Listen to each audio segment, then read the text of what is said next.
Hey guys, I'm here to do my weekly wrap-up, the books I read this week. I read 5. I know I usually read at least one more book, but it was just a hectic week. If you see my last video, you know. So let me just get started. I'm really tired today too. Yeah, it's been a long week. So, this isn't the order that I read them. Maybe, I don't know, I'm tired. I know, I read Unleashed by Nancy Holder and Debbie Vigay, however you pronounce her last name, and, that was an excellent book. I gave that 5 stars, and I did do a review on that, so if you want to check that. It was about, of course, wolves, but it was more of like folklore and getting to know what was going on in the town and stuff. Very, very good book, and I definitely can't wait for the second one. So, also I read Mason by Thomas Pendleton, and this was like a scary book, not like scary like monsters. It actually kind of reminded me of like a true crime book with kids bullying. So it was very good. I mean, there was some paranormal aspects in the book. I don't know if I want to say paranormal. One of the characters had some special abilities, so it was a very good book too, I thought. Then I read, get off me. Then I read Burnout by Adrienne Maria Vretos. It says, this time her nightmare is real. This is another book that I thought was fairly good.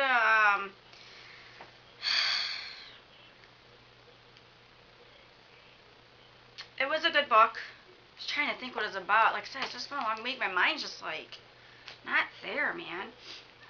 It is about a girl that wakes up one day, and she used to drink a lot, and so she's going back through, she wakes up one morning and just can't remember what happened the night before. So basically it's just going back and trying to remember things in that. Then I read Imaginary Girls by Nova Rensuma. And this book was weird. It was different. I did not do a review on it because I'm really not sure how to review it. I can't even think of how to explain it, except, I mean, there's 2 girls, and something terrible happens one night. 2 girls are sisters, and something terrible happens one night, and the younger sister moves away and goes to stay with her father. And then 2 years later, the older sister comes to look for her and gets the younger sister to move back with her to the town. And there's all kinds of weird stuff happening in the town. And there was a reservoir involved, and just weird stuff. Once you go out of the town limits, things are not the same. So, or I should say, things are normal then. Yeah, it's an interesting book. I thought it was pretty good for the weirdness factor. So, then I just finished The Limit by Kristen Landon, and I did not realize that this is a middle grade book until I was reading the back flap, and it says The Limit is her first middle grade novel. I usually do not read middle grade books because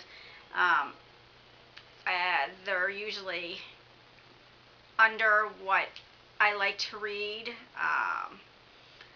But this book was really, really good. It's a dystopian book, and it's about children that get taken from their parents if their parents go over their spending limit. So, like in this book, there's a family with 3 kids, and the oldest kid, Matt, gets taken when their mom goes over their limit. And it happens immediately, too. And he has to go to this, like, workhouse. And what they do is he has to actually work off their debt, basically. But where he goes is very nice. It's a very nice place. He gets to get whatever he wants. And whatever kind of food he wants and clothes he wants and so forth. He does have to do like schoolwork there, but he's really smart, so he likes the challenges. And then of course he has to work too, and that helps his parents pay back their debt. But then he finds out that there's something weird going on at this workhouse, and so basically the book is about him trying to figure out what the heck is going on, and I found it rather interesting. So if you haven't read this book, I do recommend this one, The Limit by Kristen Landon. And that's all the books I read this week. I am going to be starting Jack Gantos, Dead End and Norvelt. I'm not sure if I'm going to be able to get into this book. I know that there were 2 books this week that I just could not get into, and I just put them aside.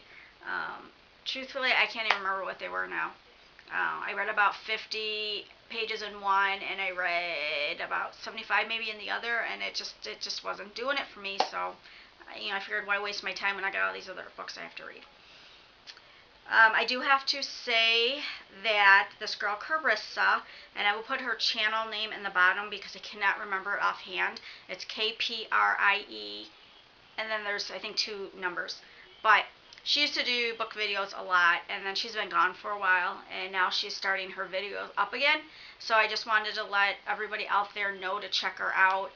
If you haven't checked her out before, if you're not subscribed to her, or if you were subscribed to her and then you unsubscribed because she wasn't making videos, she does do good videos, and she's rather interesting. I like watching her videos. So yeah, check her out, and subscribe to her. That would be really cool. So that's it. Oh, and the whole thing too with the bullying with my daughter, an update. We did go to McDonald's last night and met with the mother, her boyfriend, the kid, and the brother. And everything is cool now, and it came out that it was actually misidentification, which I do understand. The kid actually thought that my daughter was a different girl. He didn't know their names, so, and the other girl is actually kind of dating his brother, so I can see where the hostility is coming from. I don't approve of what he said or anything, and the mom was very, very strict on him. Oh my gosh. And she even told him to, regardless, you don't ever talk to somebody this way. But I'm just glad that, he doesn't have any hatred or whatever towards Mia. He actually gave her a hug when everything was done, all on his own. I mean, so yeah, it was just a huge misunderstanding type deal where he just, like I said, thought she was someone else. But yeah, that's just not stuff I tolerate, me and my husband. And like my husband said to the principal, he was like, "I'll go toe to toe with the devil, to protect my family." I mean, we just don't screw around, I just, like I said, I've read too many books and I've seen too many movies, and kids nowadays, it doesn't take them much to push them. So rather be safe than sorry, right? Alright, I'm going to go. Like I said, I'm just extremely exhausted, and I'm going to try to start on a book, and that's about it.